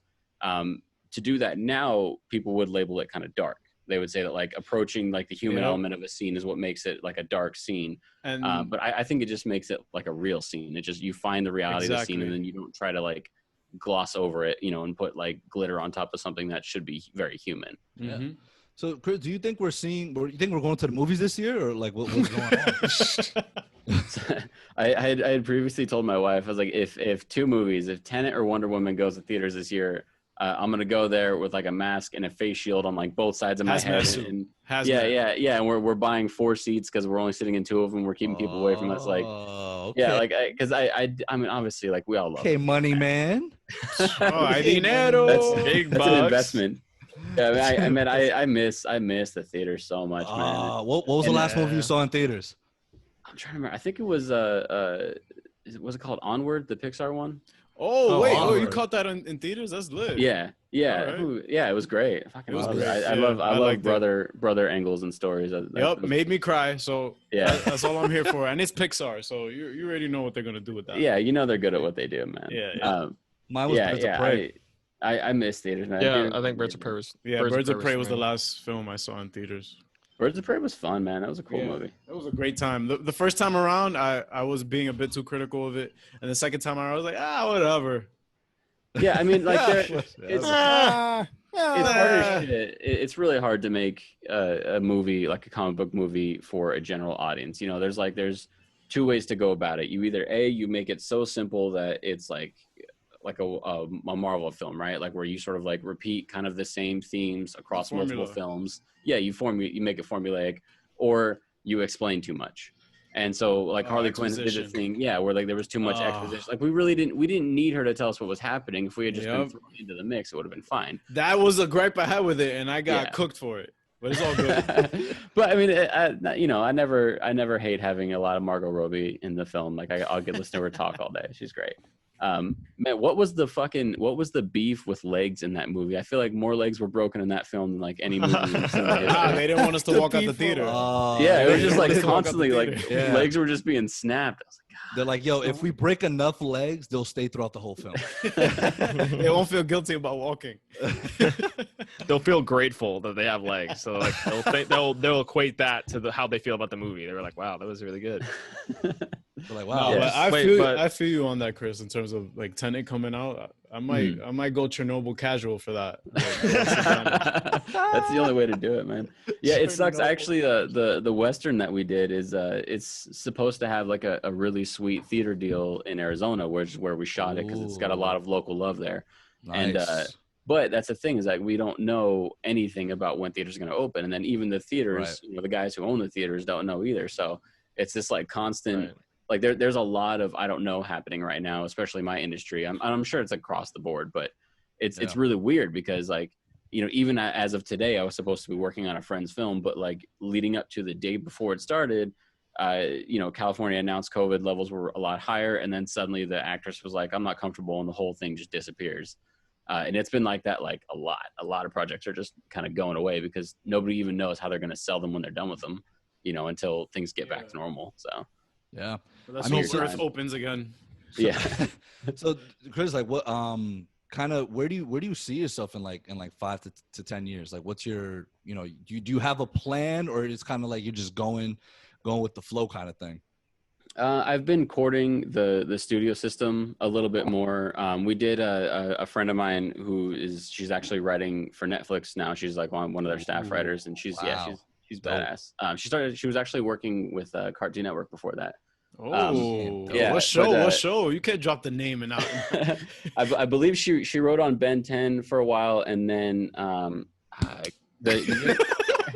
are you guys? Wow, we're fucking corny. I know, right? Familiar with the show? Do you guys know Craig of the Creek? I've heard of it, never watched it. Okay, her brother created that show from scratch. So she she wasn't working there because of him. She was working there because she's dope, and she ended up writing on some of those episodes. Her brother's like, "Yo, I could just get you." She's like, "I'm gonna do it myself." Yeah, I'm gonna do it myself. I don't need you. She's like, "Yo, matter of fact, I'm gonna be better than you." Like she gets mad competitive, right? She's like, "Yo, get out my face." She's badass. But yeah, so her and I, we actually wrote a DC property together. It's I can't talk about it too much because it doesn't exist yet. But just when you send something like this into that realm, you just gotta kind of like not talk about it. But I did. We wrote like a spec thing, and we created like a whole season. We spent just days and days just getting together and writing on this thing, and then we actually shot like spec footage for it, and we sent that into people at Warner Brothers. And what's kind of like, it's cool, it's very exciting because when you do that, you're sort of like on this precipice of like, if somebody takes this call and lets me into a room to talk to somebody, your career isn't the same after that, like whether like it just opens so many more doors. But it's like, in the indie film world, somebody might call me today and be like, let's shoot a movie next week, I've got some funding, and I'd be like, great, send me the script, let's get moving. But in the studio world, it just moves so slow. So like we have confirmation through people who know people that the product got to them, the initial product got to them, and they, enough to know that like somebody was Googling us to figure out who we were. And, things were like, oh yeah, we'll set a meeting as soon as, sometime mid next month. And then Mark, you never told us anything about this, dude. I can't talk about it. Right. Yeah. And then it just becomes next month, and then it becomes next month and next month. So like, and you don't want to say like, oh, it's dead, like no one's listening to it, because obviously COVID gets in the way and stuff. And at the time, they were going through their whole HBO Max thing, like the initial like rumors of the rollout. So I'm sure that they were, constantly trying to decide on where content was going to go and if they were going to want to develop anymore. And if they did, who was going to own it, who's going to pay for it. So I'm sure that like we threw, like a dart into a fucking hailstorm. So if it comes around and we end up getting to do it, it'll be really cool. Cause we definitely in the process of like writing this, we fell in love with the story and stuff. So can we get a hint? No, right. Hold on. I was gonna say, can we get I don't want to say anything about it because I will say that it doesn't. The property, we didn't create the property. The property already belongs to DC. So I mean, if they decided to just take it from us, they could. But they. I cracked it. Yo, yeah. No, I know who it is now.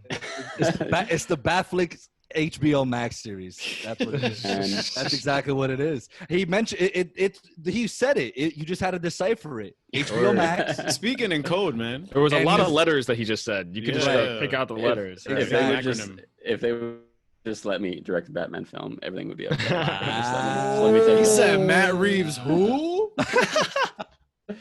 Wow. I mean, I don't know. Matt Reeves is brilliant, but yeah, just like God, let someone who let someone who loves it take over. Not somebody who has to learn to love it. And put a blue filter on it, like he did with Planet of the Apes. You mean? Ooh. Actually, I'm actually really curious. How do you guys feel about Titans? I love it. They can't do a season finale for the life of them. They really can't. No spoilers. No spoilers. I really want to get into that show. We won't spoil. Look. Okay. Yeah, I haven't watched that yet. Yeah. The suits, phenomenal. Mm-hmm. The plot, the story, I feel it's very, very well fleshed and very well. There are some great ideas there, but the problem is their execution at certain points. That just Do you think that's a writing problem, though? Do you guys think? Yeah. I think it's a writing development problem. I think they have they probably have a team that has worked on other things that like this team was very successful on this show. Let's bring them on to write Titans. Yeah, and it's just unfortunate because and granted too, I don't know how much behind the scenes like Overlord control was going on too because of the whole kind of weirdness with the season finale of the first season. Yeah, like it's losing episodes off the end of it and stuff. Mm-hmm. But yeah, I think that's what happens when you have a group of people who don't love the source material or know it like intimately being asked to write these stories, is they don't know how little is actually enough, Right. Like these characters as they are enough. Like you don't have to build on them. Just give us people just want to see what they were and what they are, Can an argument be made against that to a point? Because that's a really good thing to mention in terms of hiring the right people for the job, because something that always sticks with me when it comes to mentioning Zack Snyder is that these are characters that he adores and he actually cares for. So it's in good hands to an extent. But do you think that going forward, the industry will change to the point where they want to get always the right person for the job and not the person they think is right for the job? It's hard to say. I know that like there's a big push in the industry right now to get more like marginalized voices up in the space. So and which is like it's a fucking great thing to do. But I think also that they're going to start leaning on them to tell these stories because they're going to assume that whoever we had before is too used to the standard like plug and play process. We want to bring in these more exciting writers, these younger writers, these ethnic writers, these whatever writers that can tell stories that we don't know yet. So I feel like we're going to start seeing a lot more like interesting representation of who these characters are, which is fine because they need to be related to another audience. Like I don't think that there's a problem with changing the characters, to make adaptations. Exactly. Just as long as you're doing it good, and good doesn't have to be like comic book accurate. Good just has to be good in its own right. It has to compelling. This is literally what we've talked about so many times on this podcast. Just make it good, man. Just make it good. And like we see all these people freaking out about like, oh my God, like Jim Gordon's not white. They casted what's his name? Jeffrey Wright to play Gordon. It's like, oh, he's not white. Oh, it's like, who cares? Or even with Zendaya. Zendaya, oh, MJ, not my MJ. The whole hashtag not like, my MJ. Fuck off, guys. Really, fuck off, dude. Go home. So there's a lot of fragility in that space. Chris, that's what I want to bring up to you because you as a comic book fan, you've seen it. We've all seen it. Like this can be a toxic. It's a very fun, very exciting community, but it can be very, very toxic. So it's like, I think, and I speak for all of us here. If you ever do get an opportunity, which I'm sure you will, because you're very passionate and you love it and you're dedicated to it. If and when you get that opportunity to write or direct a comic book movie, like how do you think you're going to approach it? Because like, if you think you're getting criticism now for some of your films, like imagine doing, especially now that it's trending, like superhero movies are the thing, like they are the main blockbuster, right? Yep. So anybody can get it. It don't matter who the director is, who the writer is, like they will like try and end you. We're dealing with a spoiled fan base, so if you don't cater to them, spoiled as shit. You're canceled or something. So I think when it comes to stuff like that, because obviously like it's really difficult with these projects because the moment that any detail comes out, we find out about it, it gets spread around, and then I'm sure you guys, like you'll see on Google, because Google will predict the things that you guys like, you'll get like 18 articles that deliver the same single line of new information wrapped around a bunch of old shit. You know, like things, this, it gets over reported constantly. So I think at least in my estimation, obviously I haven't done this yet, so I haven't been told I can't do this, but my like process would probably just to be very, very vocal and forward facing with the fan base through the entire thing. So for instance, if I was the director of Titans and a picture leaks of my actress, you know, holding a fucking umbrella while she's not like in character, and people start losing their shit over the fact that, you know, she looks the way that she looks, like I would be the first person on Twitter or putting out a video on YouTube or something, like explaining and defending what we were doing. And then I would personally like call the studio heads and be like, hey, do you guys mind? Can I take this BTS picture that I took and can I post this and be like, hey guys, you know what I mean? Like, it's like you kind of like drown out the nonsense, you know, like, because if you look at like the way that that David Sandberg, you know, handles it with like Shazam and with his other films, he's so vocal and he's so forward facing with information that there isn't really a lot of like questions around his movies. You know, when they come out, like he has a presence on social media. He'll tell people what's happening. If something weird dropped, he would put out a video and be like, guys, come on. Like, that's not what's happening. Yeah. You know, it's like, yeah, I think that's all like, and that's one of the reasons that, you know, it's good for them to look at younger, newer, more exciting directors, because people that aren't so afraid to get on a microphone constantly and just talk to the fan base. Yeah. You know, I mean, just like be present. God, if I was doing a DC property, I would be so fucking excited about it that I wouldn't shut up. And so the fans will like, they would get sick. They'd be like, dude, just like, let us watch it. Like, cause I'd just be talking about it all the time. So. But what I was gonna say with that is one, I know you definitely like wrote some form of Batman script, haven't you? Like in your lifetime. Yeah. Well, we did the Batgirl scripts, obviously. Those, right. Those, yeah. I'm talking about like Bruce Wayne, like a storyline, like with, you know, just I wouldn't say like a fan made, you know, script that you would one day want to see come to life. Yeah. Like, have you done that? Yeah. Well, can you pitch it to us? Can we hear it? I don't mean to, you absolutely don't have to. I didn't mean to put you on the spot, but I want to hear it. I'm in the mood for some Batman right now. Definitely not in a pitchable. Got you. Yeah, nothing that's exciting and ready to talk about. I mean, obviously, I know, and you guys have talked about this before. The Court of Owls story, I think, is fucking excellent, and it's so like ingrained in like the history of Gotham.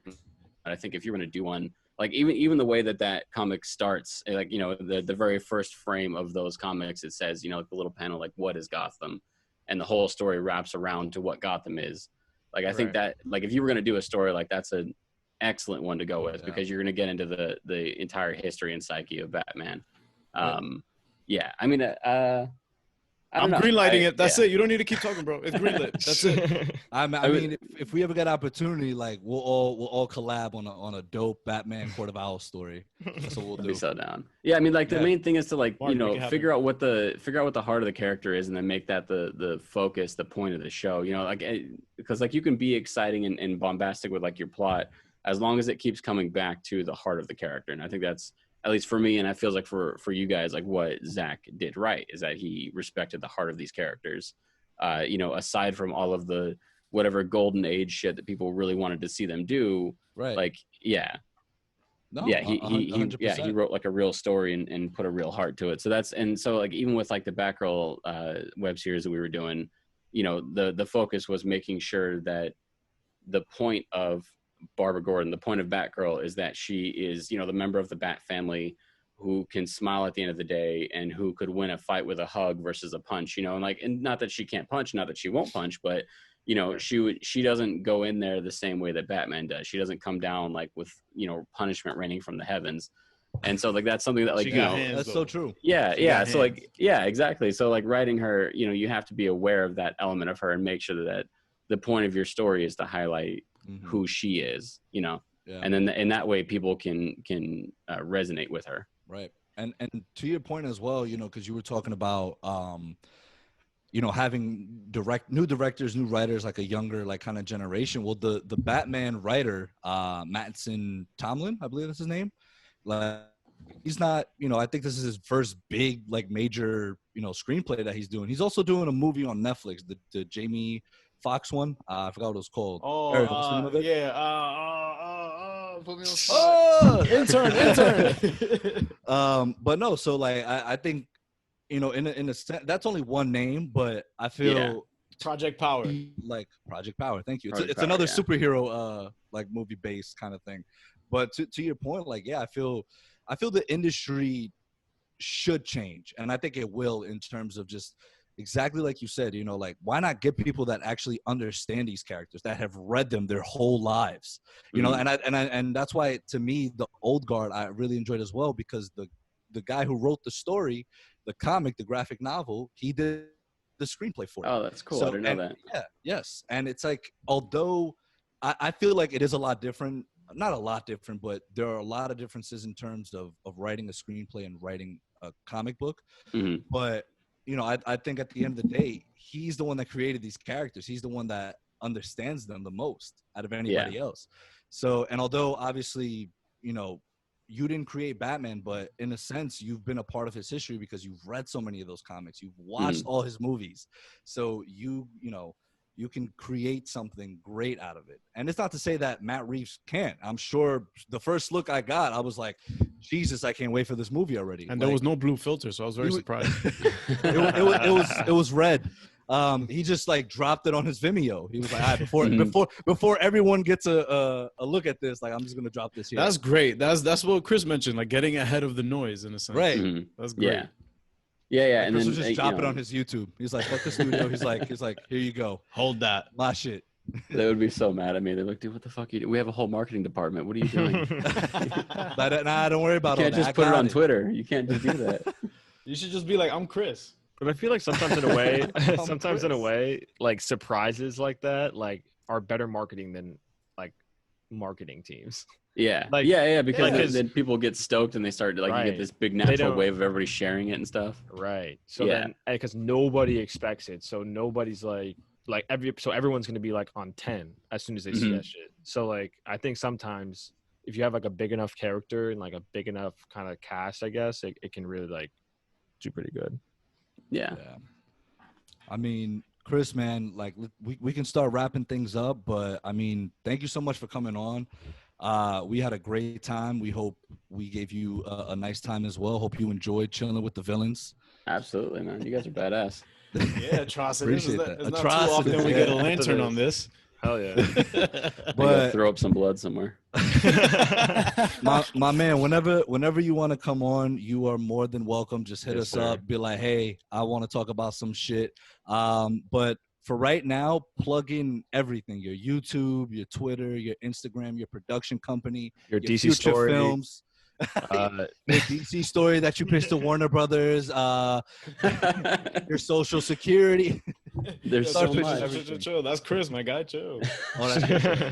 Okay, so if you guys want to follow me, it's chef_shoots_indie on Instagram. That account is mostly used to like teach people how to make movies. So if you're trying to be a filmmaker, ask me whatever question you want. I'll give you whatever advice I can possibly give you on that. I also do like tutorial videos and stuff.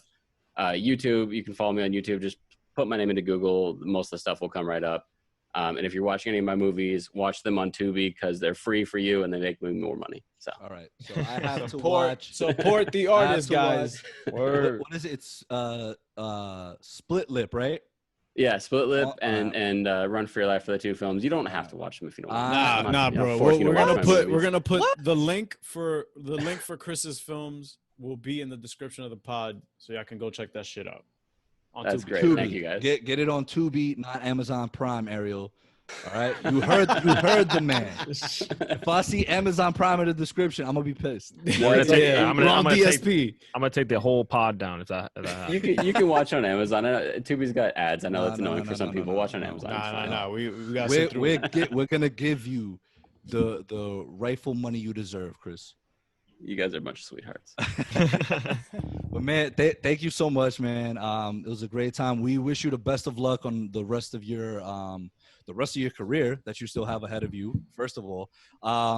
And like you said in the beginning, you know, don't ever give up. We know we're not, and we know that you're not either, because you have a good thing going. Just keep doing what you love, man. That's the most important thing in the world. Yeah, absolutely. Same to you guys. And don't worry, I'll be back on. I'll be back on shortly. This was too much fun. You'll be back. You'll be back to tell us about that PC, man. We need to know what kind of rig you got setting up, what kind of nuclear bomb you're assembling there. You were the only one in this group that cares about that. It's you and me.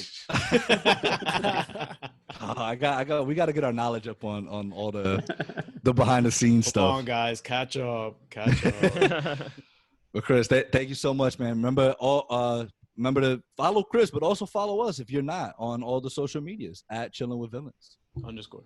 __. No big deal. Have a good night.